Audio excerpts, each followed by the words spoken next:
Hello दोस्तों, आप सबका फिर से स्वागत है हमारे नए इस वीडियो में। हम लोग इससे पिछले वाले वीडियो में पढ़ चुके हैं कि पदार्थ किसे कहते हैं, पदार्थ की भौतिक अवस्था के आधार पर कितने भागों में बांटा गया है। आज हम पढ़ने वाले पदार्थ के भौतिक अवस्थाओं के गुण। तो जो लोग अभी इससे पीछे वाली वीडियो नहीं देखे तो आपसे अनुरोध है कि जाकर पहले पीछे वाली वीडियो देख लें, उसके बाद इस वीडियो को देखें। चलिए फिर हम वीडियो को स्टार्ट करते हैं। तो पहला हमारा गुण है अंतराणुक स्थान। अंतराणुक स्थान, ये अंतराणुक स्थान क्या है? इससे पहले हम अणु क्या होते हैं इनके बारे में समझते हैं। अणु पदार्थ का वो सूक्ष्मतम कण जिनसे वो मिलकर बने होते हैं, उसे हम क्या कहते हैं? अणु कहते हैं। पदार्थ का वह सूक्ष्मतम कण, वह सबसे छोटा कण जिनसे वो मिलकर क्या होते हैं? बने होते हैं, उन्हें हम क्या कहते हैं? अणु कहते हैं। अब बात करते हैं अंतराणुक का स्थान। तो दो अणुओं के बीच की दूरी को हम क्या कहते हैं? अंतराणुक स्थान कहते हैं। तो हमारा पहला यही है कि अंतराणुक स्थान क्या है। अंतराणुक स्थान तो पहला ठोस। तो पहले ठोस में देखते हैं कि अंतराणुक स्थान क्या होता है। तो ठोस का जो अणु होते हैं वो एक दूसरे से काफी नजदीक, मतलब इनके बीच की दूरी न्यूनतम होती है, ना कि बराबर होती है। द्रव की बात करें तो द्रव के अणुओं के बीच की दूरी ठोस की तुलना में थोड़ा दूर दूर होता है, जैसा कि आपको इस चित्र में दिखाया गया है। और गैस, तो जो गैस के अणुओं के बीच की दूरी होती है वो द्रव से भी क्या होती है? अधिक होती है। तो क्या बोल सकते हैं कि ठोस के अणुओं के बीच की दूरी ना के बराबर, और द्रव ठोस की तुलना में थोड़ा इनके अणुओं के बीच की दूरी अधिक, और गैस की द्रव से भी और द्रव के अणुओं के बीच की दूरी से भी इनके अणुओं के बीच की दूरी अधिक होती है। चलिए इसको लिख लेते हैं। तो पहला हमारा है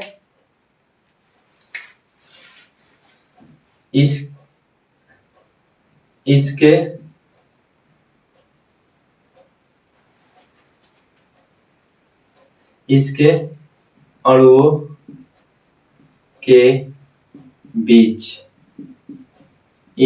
अणुओं के बीच अंतराणुक स्थान। अंतराणुक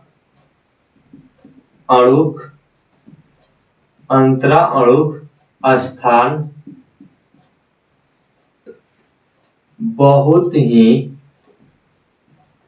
कम होता है, बहुत ही कम होता है। अगर यहीं पर हम द्रव की बात करें तो ठोस की तुलना में थोड़ा अधिक होता है। इसका अंतरा इसके अणुओं के बीच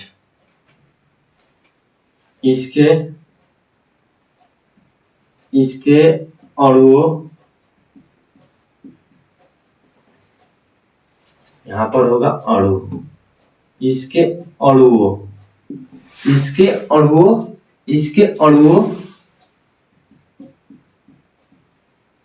के बीच अंतराणुक बल,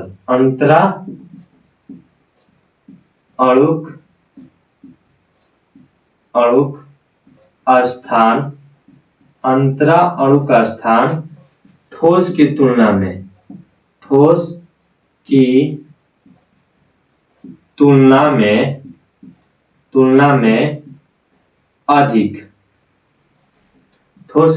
में अधिक होता है।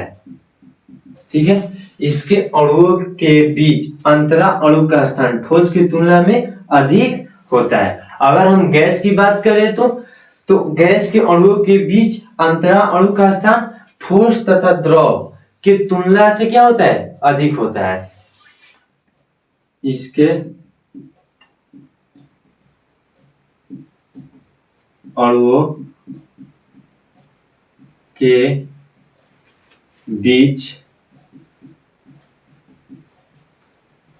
अंतराणुक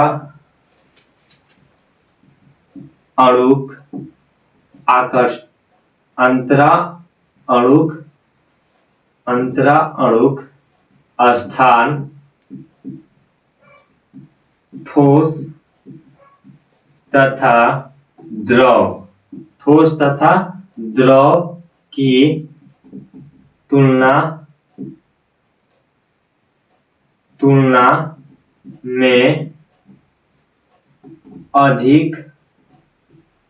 अधिक होता है। ठीक है, अब हम इसके दूसरे गुण के बारे में बात करेंगे, अंतरा अणुक आकर्षण बल। अब ये अंतरा अणुक आकर्षण बल क्या होता है?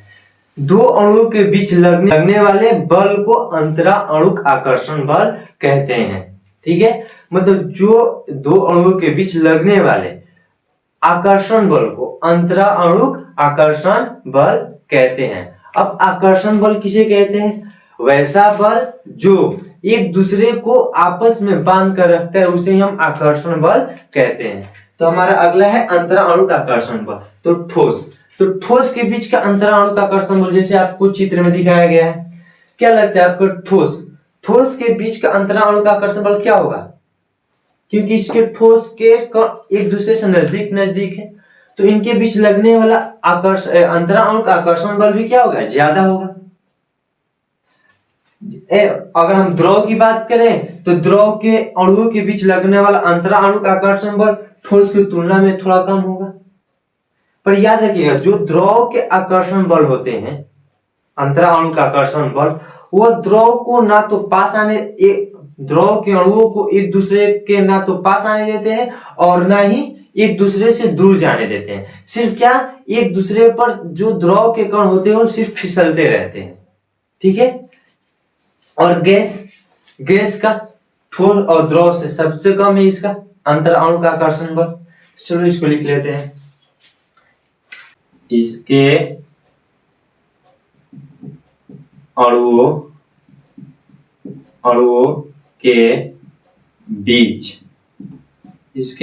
के बीच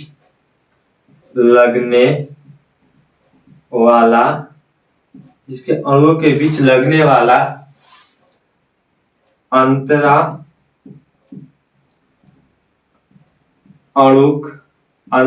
अणुक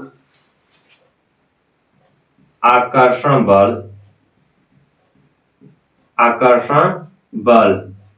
मजबूत होता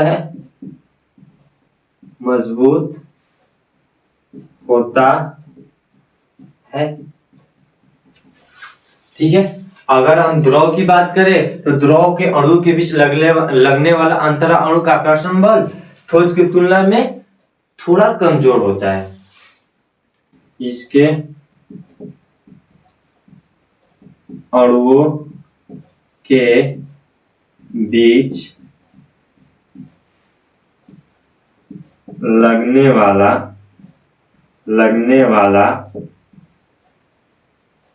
अंतरा अणुक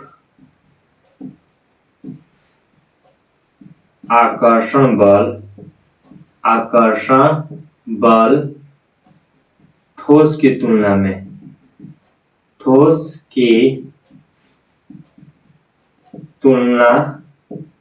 में कम लगता है।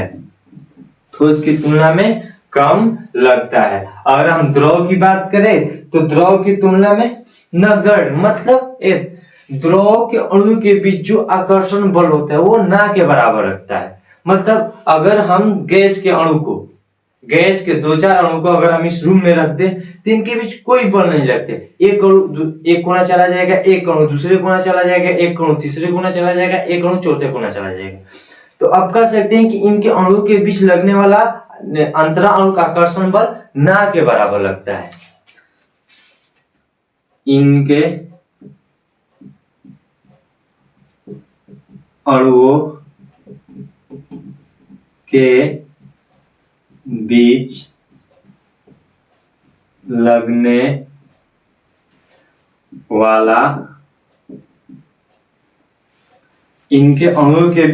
वाला अंतरा अणुक आकर्षण बल, अंतरा अणुक आकर्षण बल बहुत ही कम होता है, बहुत ही कम होता है। हमारा तीसरा गुण है आकृति और आयतन। हमारा तीसरा गुण क्या है?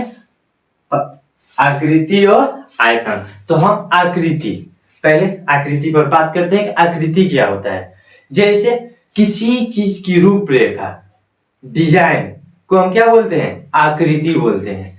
तो इसकी एक ठोस की आकृति, जैसे मेरे पास ये मार्कर है, क्या इसकी आकृति निश्चित है? निश्चित है ना, क्योंकि इसकी आकृति बदल नहीं सकती। इसको यहाँ रखे, हाथ में ले, चाहे टेबल पर रख दे, चाहे कहीं रख दे, इसकी आकृति जैसी है वैसी ही रहेगी। तो बोल सकते इसकी आकृति क्या है? निश्चित है। क्या है इसकी आकृति? निश्चित है। अगर हम इसके आयतन के ऊपर बात करें, तो अणुओं के बीच मध्य जो दूरी होती है, अगर हम कोई बल उस पर दाब लगाएं, क्या अणु एक दूसरे को और अधिक संगीनता से पकड़ लेंगे? नहीं। इनका जो आयतन होता है वो भी क्या होता है? इसका ठोस का जो आयतन होता है वो कभी नहीं बदलता। जितना आयतन रहता है उसका आयतन उतना ही। अगर हम इसको ऐसे रख दें तो क्या उतना ही?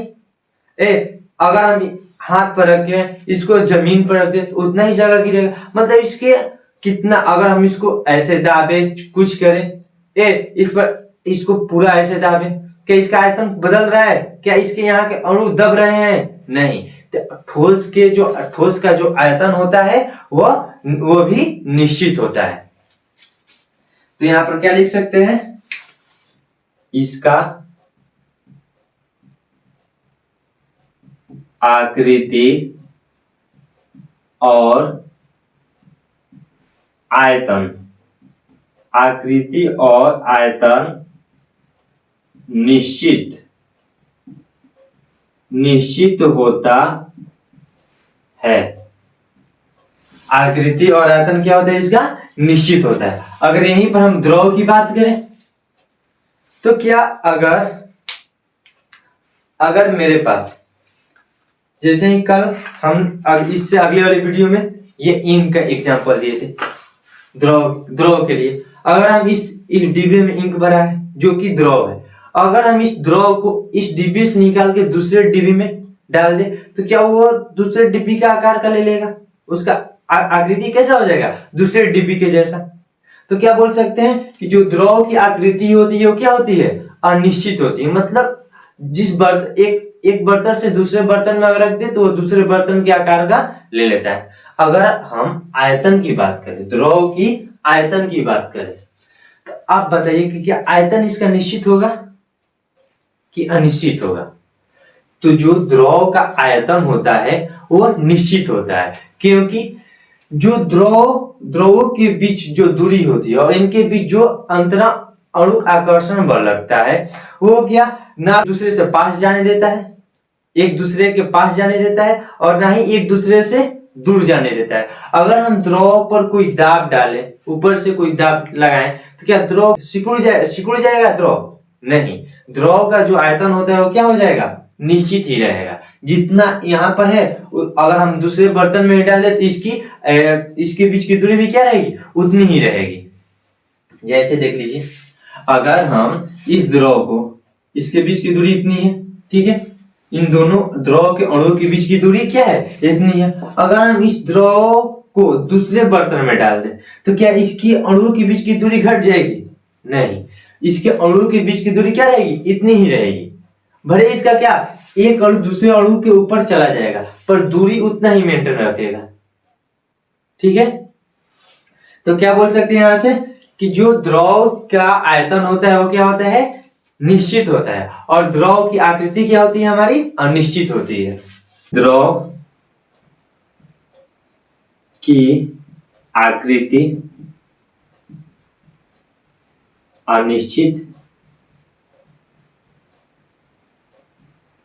द्रव की आकृति अनिश्चित तथा आयतन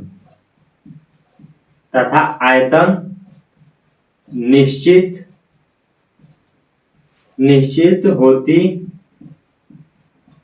है। ठीक है।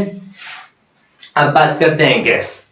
गैस तो गैस का कोई आकृति होता है क्या? आप देखिए कि गैस गोलाकार है, गैस वर्गाकार है, गैस आयताकार है? नहीं, गैस की कोई आकृति नहीं होती है। इसको जिस शेप में रख दे वो वैसा शेप ले लेता है गैस, सिर्फ जैसे द्रव ले लेता है। तो गैस की कोई आकृति नहीं होती है। तो अब बात करेंगे हम गैस के आयतन के ऊपर कि गैस का आयतन क्या होता है।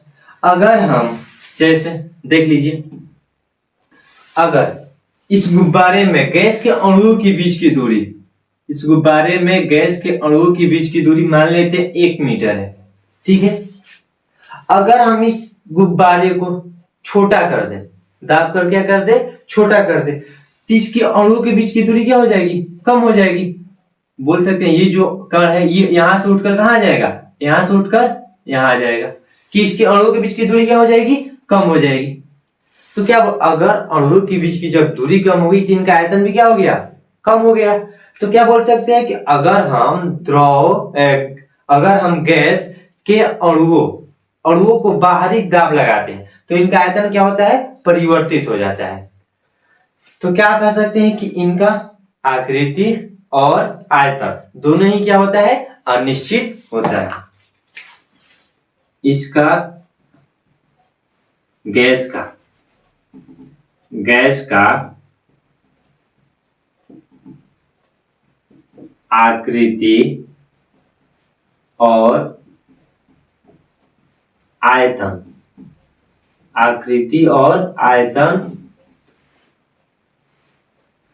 अनिश्चित होता है,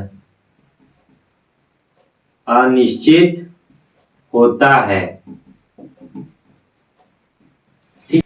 हमारा अगला है घनत्व। तो घनत्व क्या होता है, सबसे पहले ये समझते हैं। घनत्व अगर हम देखें तो ठोस के अणुओं के बीच की दूरी बहुत ही कम है और इनके बीच लगने वाला अंतराणु आकर्षण बल बहुत मजबूत है, जिसके कारण क्या ठोस के अणु एक दूसरे से अधिक मजबूत बलों से क्या होते हैं, जुड़े रहते हैं। तो यहाँ पर बोल सकते हैं ना कि ठोस का घनत्व क्या होगा, सबसे अधिक होगा। तो यहाँ पर क्या लिख सकते हैं, इसका घनत्व अधिक होता है।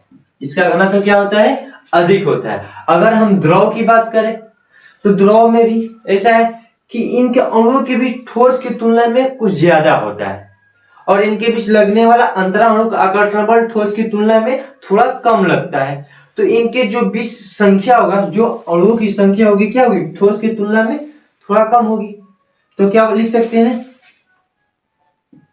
इनका अच्छा इसका घनत्व ठोस की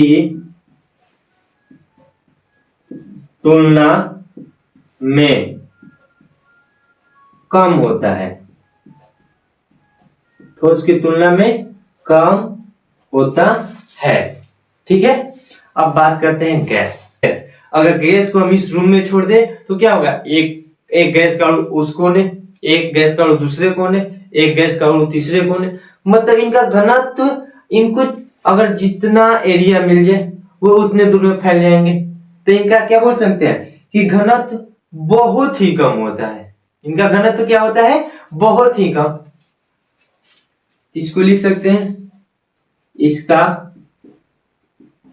घनत्व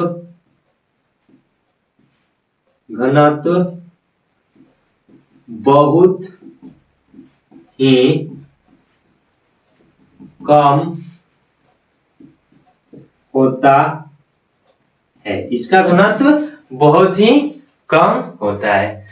तो आज हम लोगों ने पदार्थ के भौतिक अवस्थाओं के गुणों के बारे में पढ़ लिया है। अगले क्लास में हम पदार्थ के अन्य 2 अवस्थाओं के बारे में पढ़ेंगे और इससे संबंधित कुछ क्वेश्चन, जैसे हमारा क्वथनांक, द्रवणांक, हिमांक, ऊर्ध्वपातन, संघनन, ये सारी कल अभिक्रिया हम लोग देखेंगे। कि अभिक्रिया कैसी होती है, इस अभिक्रिया में क्या होता है।